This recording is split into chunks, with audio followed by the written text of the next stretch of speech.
Hello everyone. I hope आप सब बहुत अच्छे होंगे।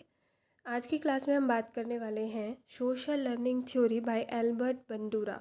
एल्बर्ट बंडूरा का सामाजिक अधिगम का सिद्धांत। एक थ्योरी हमने की थी वाइगोत्स्की थ्योरी। वाइगोत्स्की थ्योरी को सोशल कंस्ट्रक्टिविस्ट थ्योरी के नाम से जाना जाता है, और जबकि आज जो हम बात कर रहे हैं एल्बर्ट बंडूरा की थ्योरी, इसे सोशल लर्निंग थ्योरी के नाम से जाना जाता है। तो आप इसमें कंफ्यूज ना हो।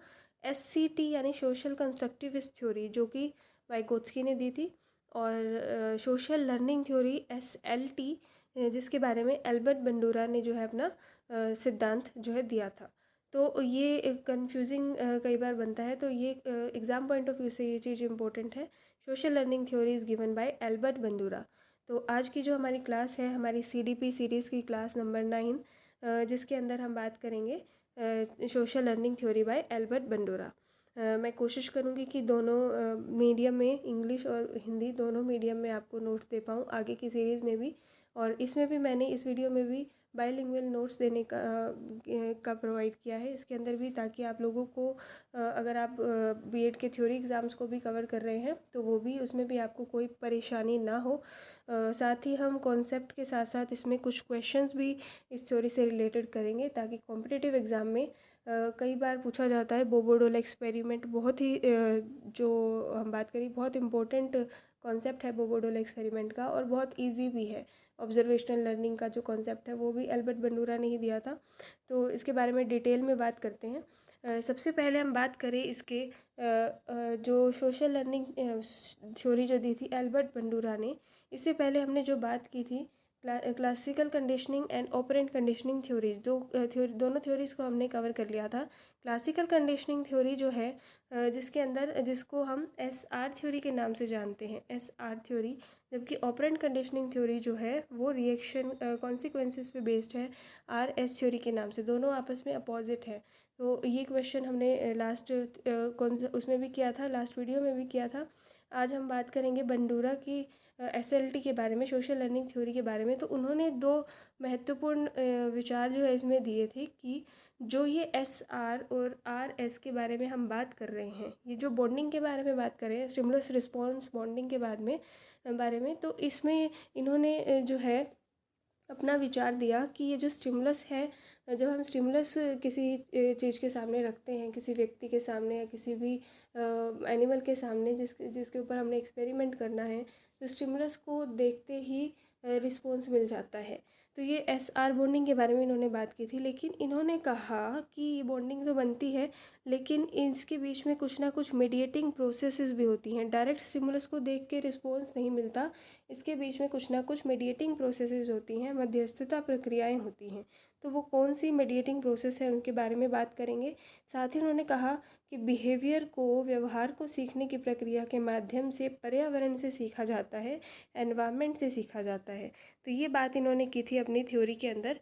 आगे हम बात करें, सोशल लर्निंग थ्योरी के नाम से इसे जाना जाता है। तो सोशल लर्निंग होती क्या है, सामाजिक अधिगम होती क्या होता है, तो इसके अंदर इसके बारे में बात की थी एल्बर्ट बंडूरा ने 1977 में। जो है अधिगम में प्रेक्षण के महत्व को स्वीकार करके उन्होंने अपने सिद्धांत का प्रतिपादन किया, जिसे SLT के नाम से जाना जाता है, बंडूरा की सोशल लर्निंग थ्योरी। तो उन्होंने कहा कि बच्चे जो है जब अपना सामाजिक व्यवहार प्रौढ़ों का प्रेक्षण यानी उनकी नकल करके, उनका ऑब्जर्वेशन करके सीखते हैं। जैसे बड़े कपड़ों, कैसे कपड़े पहन रहे हैं, अपने बालों को किस तरीके से संवार रहे हैं, समाज में कैसे रहना है, ये सब जो है बच्चे अपने अपने से बड़ों को देखकर सीखते हैं, उनकी नकल करके सीखते हैं। तो इस प्रकार का अधिगम ही ऑब्जर्वेशन, इस प्रकार का प्रेक्षणात्मक अधिगम यानी ऑब्जर्वेशन लर्निंग को ही सोशल लर्निंग कहा जाता है, अकॉर्डिंग टू एल्बर्ट बंडूरा। तो ऑब्जर्वेशनल लर्निंग के बारे में हम बात करें तो इन्होंने अपने एक्सपेरिमेंट में कैसे प्रूव किया कि ऑब्जर्वेशनल लर्निंग के लिए उन्होंने क्या यूज़ किया था, किसके ऊपर एक्सपेरिमेंट किया था। तो उन्होंने एक्सपेरिमेंट किया था एक बोबो डोल के ऊपर, जो उन्होंने 1961 में किया था। 1961 में, ये इंपॉर्टेंट पॉइंट है। Bobo doll experiment is done by Albert Bandura in 1961। तो उन्होंने जो है बच्चों के सीखने की प्रक्रिया को इसके द्वारा देखा गया। तो उन्होंने क्या किया, उन्होंने कहा कि बच्चे अपने आसपास के लोगों का निरीक्षण करते हैं विभिन्न तरीक़ों से, और जिन जिन व्यक्तियों का निरीक्षण करते हैं उन्हें मॉडल कहा जाता है, जिनको ऑब्ज़र्व किया जाता है उन्हें मॉडल कहा जाता है। तो समाज में बहुत सारे मॉडल्स से जो है बच्चे घिरे होते हैं, जैसे कि घर में हमारे माता पिता होते हैं, बच्चों पे कोई भी जो हम कहें कि बच्चे जो टीवी पे कार्टून्स वगैरह कोई भी कैरेक्टर देख रहे हैं तो वो उनके लिए मॉडल का जो है काम करेगा। अपने आसपास के जो उसके उसके जो फ्रेंड्स हैं उसके पीयर ग्रुप के अंदर, जैसे और स्कूल में जैसे टीचर्स हैं, वो सब जो है उसके जो है एक तरीके से उसके लिए मॉडल का काम करते हैं, जिनका अनुकरण करके वो कुछ ना कुछ सीखता है। तो ये मॉडल निरीक्षण करने और अनुकरण करने के लिए व्यवहार के उदाहरण प्रदान करते हैं। तो उन्होंने जो बोबोडोल एक्सपेरिमेंट किया उसके अंदर उन्होंने जो है बच्चों को 5 मिनट की जो है एक मूवी दिखाई गई, एक फ़िल्म दिखाई गई, और फिल्म में क्या दिखाया गया, फिल्म में दिखाया गया जैसे आप पिक्चर में देख भी रहे होंगे कि एक बहुत बड़ा सा कमरा है, उसमें बहुत सारे खिलौने रखे हैं और साथ में ही एक बहुत बड़ा सा जो है एक गुड्डा सा रखा है। इस गुड्डे को ही क्या बोलते हैं, बोबो डोल बोला जाता है। बोबो डोल उस कमरे के अंदर रखा हुआ था। अब उस कमरे के अंदर जो है एक लड़का प्रवेश करता है और चारों ओर जो है वो देखता है। लड़का सभी खिलौनों के प्रति क्रोध प्रदर्शित करता है, बहुत ज़्यादा गुस्से में होता है, बहुत ज़्यादा क्रोधित होता है, और विशेषकर जो बड़ा खिलौना है उसके प्रति वो बहुत ज़्यादा आक्रामक होता है। वो गुड्डे को मारता है, फर्श पे फेंकता है, जैसे आप देख रहे होंगे इस पिक्चर के अंदर। उसको पैर से ठोकर मारता है, उसको गिरा देता है, फिर उसके ऊपर बैठ जाता है और उसे जो है पीटने लग जाता है। इस तरीके का जो है व्यवहार उस गुड्डे के साथ किया जाता है। और ये जो घटनाक्रम है 3 अलग रूपों में 3 फिल्मों में तैयार किया गया, और अब जितने बच्चों को ये फिल्म दिखाई गई थी उन बच्चों को 3 ग्रुप में डिवाइड कर दिया गया।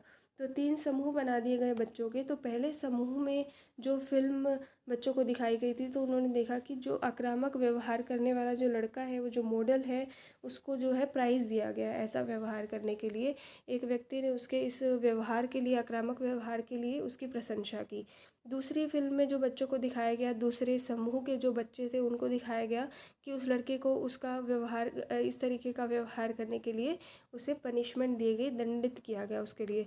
तीसरी फिल्म में वो बच्चों को, जो तीसरा समूह था, उन्हें दिखाया गया कि उस लड़के को ना तो कोई रिवार्ड मिला है, ना कोई पनिशमेंट उसे दी गई है। तो ये 3 अलग अलग फिल्में जो हैं 3 समूह को दिखाई गई। फिल्म में देखने के बाद सभी बच्चों को एक प्रैक्टिकल रूम में वहाँ पर बिठाकर और अलग अलग खिलौनों से खेलने के लिए उन्हें स्वतंत्र छोड़ दिया गया। और फिर बाद में उन समूहों को जो है छिपकर देखा गया, उनको ऑब्जर्व किया गया और उनका जो बिहेवियर है उसे नोट किया गया। तो इसका रिज़ल्ट क्या निकला कि उन्होंने देखा कि जो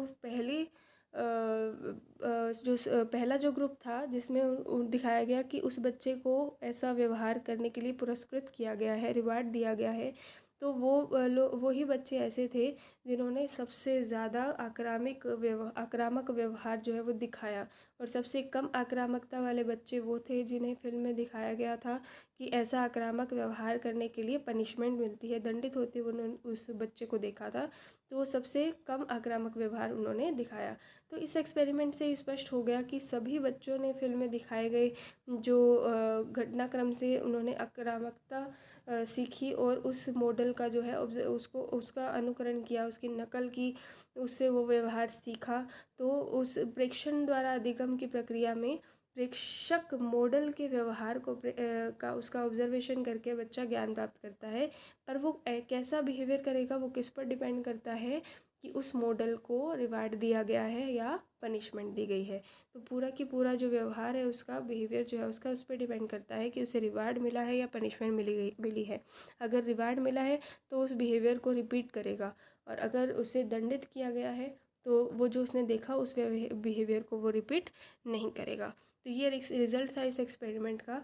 दूसरा उन्होंने बात की कि जैसे ही सोशल लर्निंग थ्योरी में एल्बर्ट बंदूरा ने कहा था कि स्टिमुलस को देख के रिस्पॉन्स तो मिलता है, लेकिन इन दोनों के बीच में भी कुछ मेडिएटिंग प्रोसेसेस होती हैं। तो 4 मेडिएटिंग प्रोसेसेस हैं। ये बहुत बहुत बहुत इंपॉर्टेंट पॉइंट है, यहाँ पर आप नोट करें।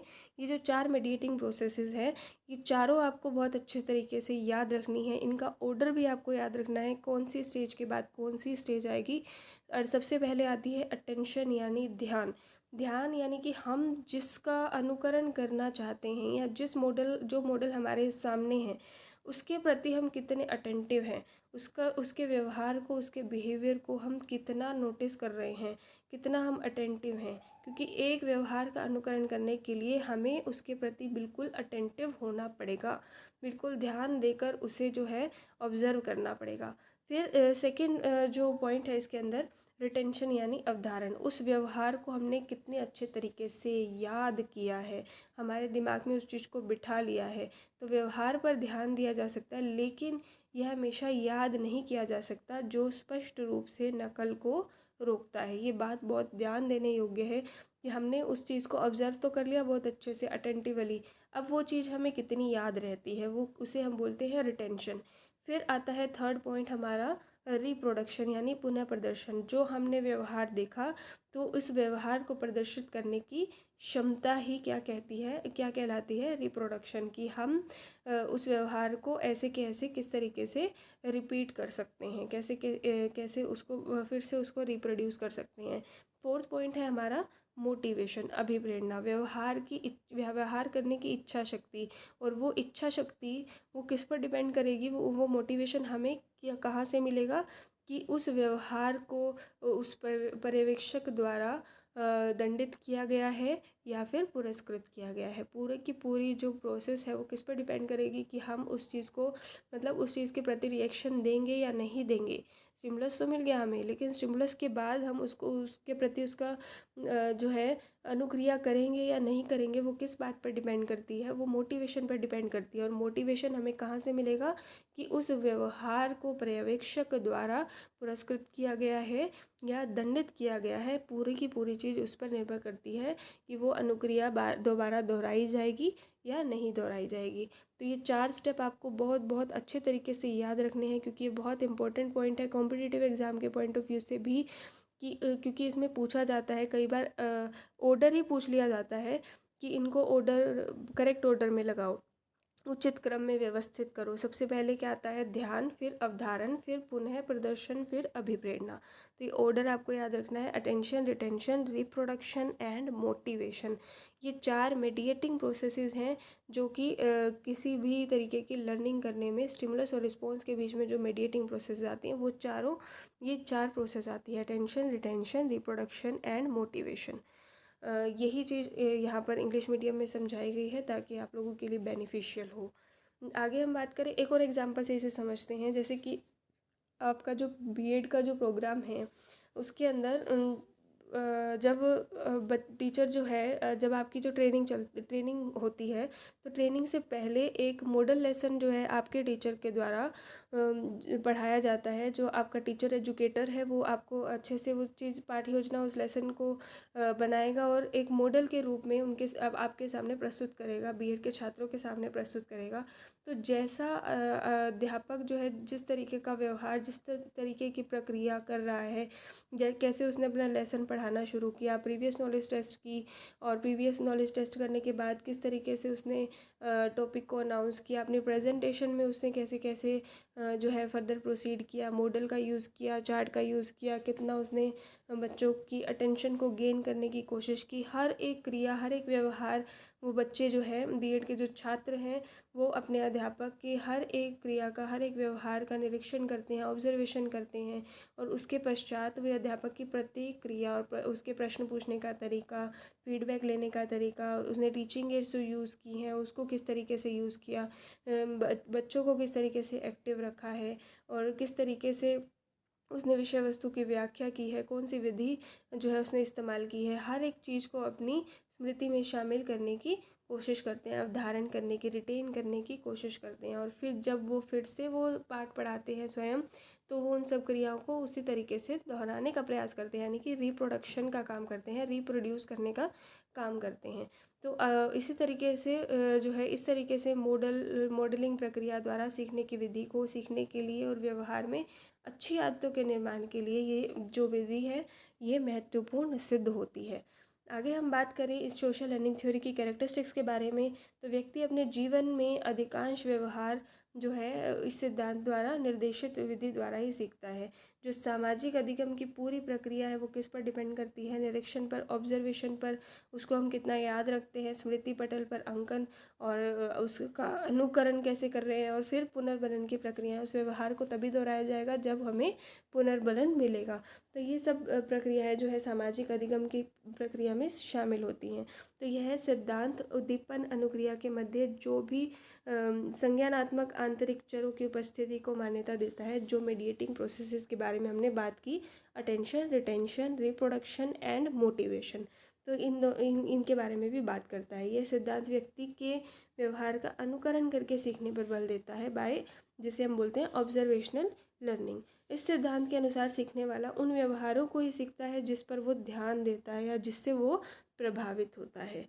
आगे हम बात करें इस थ्योरी की जो एजुकेशनल इम्प्लीकेशंस हैं कि शिक्षा के क्षेत्र में इसका किस तरीके से यूज़ किया जा सकता है। तो स्कूल में अनुकरणीय पाठ्य सहगामी क्रियाओं का आयोजन किया जाना चाहिए। को करिकुलर एक्टिविटीज़, इस तरीके की को करिकुलर एक्टिविटीज़ होनी चाहिए जिसमें बच्चा कुछ ना कुछ ऑब्जर्व करके सीख पाए। इस सिद्धांत के अनुसार अध्यापकों को छात्रों को सफलतापूर्वक निरीक्षण करने के लिए प्रेरित करना चाहिए कि जो अध्यापक है वो छात्रों को मोटिवेट करे कि वो ऑब्जर्वेशन द्वारा सीखें, ज़्यादा से ज़्यादा आसपास का जो उनका वातावरण है उसका जो है निरीक्षण करें और उससे कुछ ना कुछ सीखने का प्रयास करें। यह सिद्धांत पर्यावरण में उपलब्ध व्यक्ति, क्रिया तथा घटना आदि का अनुकरण करके सीखने पर बल देता है। तो स्कूलों में ऐसा वातावरण बनाया जाना चाहिए जिससे छात्र जो है उसे देखकर सीख पाए। फिर अध्यापकों को खुद को भी एक मॉडल के रूप में प्रस्तुत करना चाहिए छात्रों के सामने, ताकि छात्र उसका अनुकरण करके उस के द्वारा किया गया जो अच्छा व्यवहार है उसको वो सीख पाएँ। अध्यापक को ये भी ध्यान देना चाहिए कि बच्चे टीवी पर किस तरीके के कार्यक्रम देखते हैं। उन्हें जो है अनुकरणीय एक अच्छे मोटिवेशनल प्रोग्राम जो हैं वो देखने के लिए छात्रों को प्रेरित करना चाहिए। विद्यार्थियों के लाभ के लिए अध्यापकों को कभी कभी ऐसी बनावटी परिस्थितियाँ भी बनानी चाहिए जो अनुकरण के द्वारा सीखने में सहायक हों। तो ये कुछ एजुकेशनल इम्प्लीकेशंस थी। बहुत ही ईजीएस्ट थ्योरी है, सिर्फ एक एक्सपेरिमेंट है, पोबोडोल एक्सपेरिमेंट, उसे हमें समझना है। और साथ ही एसएलटी में जो स्टिमुलस और रिस्पॉन्स के बीच में मध्यस्थता प्रक्रियाएं हो रही है उनको समझना ज़रूरी है। बहुत ही ईजी थ्योरी है। आगे हम बात करें इससे रिलेटेड कुछ क्वेश्चंस के बारे में, किस तरीके के क्वेश्चंस जो है एग्ज़ाम में देखे गए हैं। प्रीवियस ईयर क्वेश्चंस ही हैं ये सभी, और उन्हीं को इसमें डाला गया है ताकि आपको आइडिया हो जाए कि कैसे क्वेश्चन एग्ज़ाम में आते हैं और किस तरीके से आपको उन्हें अटेम्प्ट करना है। फर्स्ट क्वेश्चन है हमारा, बंडूरा ने 1961 में, अभी हमने बात की थी 1961 में किस पर एक्सपेरिमेंट किया था, अपना एसएलटी की जो थ्योरी दी थी किस पर बेस्ड थी, वो बोबो-डोल एक्सपेरिमेंट था, बोबो गुड़िया के ऊपर। नेक्स्ट है हमारा असामाजिक सेटिंग में हम नकल के माध्यम से बहुत कुछ सीखते हैं, और नकल में संज्ञानात्मक प्रक्रियाएं भी शामिल होती हैं। अभी हमने देखा था संज्ञानात्मक प्रक्रियाएं कौन सी, attention, retention, reproduction and motivation, जो चार थी सब संज्ञानात्मक प्रक्रियाएं ही हैं। तो इसका यह कथन किसने दिया था, ये एल्बर्ट बंडूरा का ही कथन था। आगे हम बात करें सामाजिक शिक्षण सिद्धांत में एकीकृत किया किसको एकीकृत किया है, बच्चे के व्यवहार को और उससे रिलेटेड जो संज्ञानात्मक प्रक्रियाएं हैं। तो ऑप्शन नंबर सेकंड इसका सही हो जाएगा, व्यवहार और संज्ञानात्मक सिद्धांत को एकीकृत किया गया है इसमें। आगे हम बात करें, एल्बर्ट बंडूरा ने बाद में आत्मनियमन की अवधारणा को शामिल करने के लिए अवलोकन संबंधी शिक्षा पर अपने सिद्धांत का विस्तार किया था। तो इस संदर्भ में स्वनियमन को कैसे परिभाषित किया गया। स्वनियमन यानी कि खुद के व्यवहार को नियंत्रित करना। तो इसमें इसका जो ऑप्शन हो जाएगा सही, वो किसी के स्वयं के व्यवहार को नियंत्रित करके और उसे संशोधित करने की क्षमता को स्वनियमन कहा जाता है। आगे हम बात करें नेक्स्ट क्वेश्चन, अल्बर्ट बंडूरा निम्न में से किससे संबंधित हैं। तो अल्बर्ट बंडूरा की जो थ्योरी है उसे क्या कहा जाता है। फर्स्ट ऑप्शन है सामाजिक अधिगम सिद्धांत, व्यवहारवादी सिद्धांत, सामाजिक विकास का सिद्धांत या विकास का मनोवैज्ञानिक सामाजिक सिद्धांत। तो ऑप्शन नंबर फर्स्ट ये हो जाएगा, एसएलटी, सोशल लर्निंग थ्योरी, सामाजिक अधिगम सिद्धांत। आगे हम बात करें, अल्बर्ट बंडूरा के अनुसार निरीक्षणात्मक अधिगम यानी कि ऑब्जर्वेशनल लर्निंग हेतु 4 परिस्थितियाँ आवश्यक हैं। इनमें से उसका जो सही क्रम है वो क्या है। तो इसका जो सही क्रम है वो हमें ध्यान देना है। सबसे पहले आता है अवधान यानी अटेंशन, फिर आती है हमारी धारणा, यानी रिटेंशन, फिर आता है पुनरुत्पादन यानी कि रिप्रोडक्शन, और उसके बाद आता है हमारा अभिप्रेरणा। तो इसमें से ऑप्शन नंबर जो है थर्ड जो है वो सही हो जाएगा, अवधान, धारणा, पुनरुत्पादन और अभिप्रेरणा। नेक्स्ट क्वेश्चन है हमारा इसके अंदर, एक बच्चा गुस्से में एक अपने संगी साथी को उसी तरीके से मारता है जैसे उसे घर पर सजा दी जाती है। तो उसने यहाँ पर क्या किया है, ऑब्जर्व किया है, घर पे जैसा बिहेवियर उसके साथ किया जा रहा है इसी तरीके का व्यवहार वो रिपीट कर रहा है। तो यानी कि ऑब्जर्वेशन लर्निंग, अवलोकन अधिगम, यानी कि जो है उसने नकल करके सीखना, अवलोकन अधिगम। नेक्स्ट क्वेश्चन है, निम्नलिखित में से किसका विचार था कि प्रत्यक्ष अनुभव से जो कुछ भी सीखा जा सकता है वह अवलोकन से भी सीखा जाता है। मॉडल सबसे प्रभावी होते हैं यदि उन्हें सम्मान, योग्यता, उच्च स्थिति या शक्ति के रूप में देखा जाता है। इस प्रकार ज़्यादातर मामलों में शिक्षक अत्यधिक प्रभावशाली मॉडल हो सकते हैं। ये कथन किसका है? आप जिस थ्योरी को पढ़ रहे हैं उसी में ये सब चीज़ें की गई हैं। ये थ्योरी जो है वो किसके द्वारा दी गई है?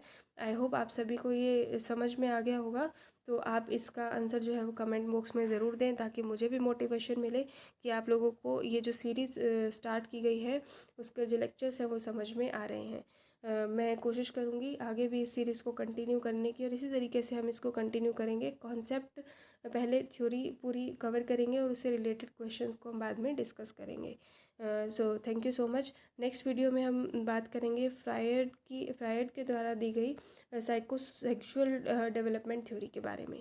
Thank you very much.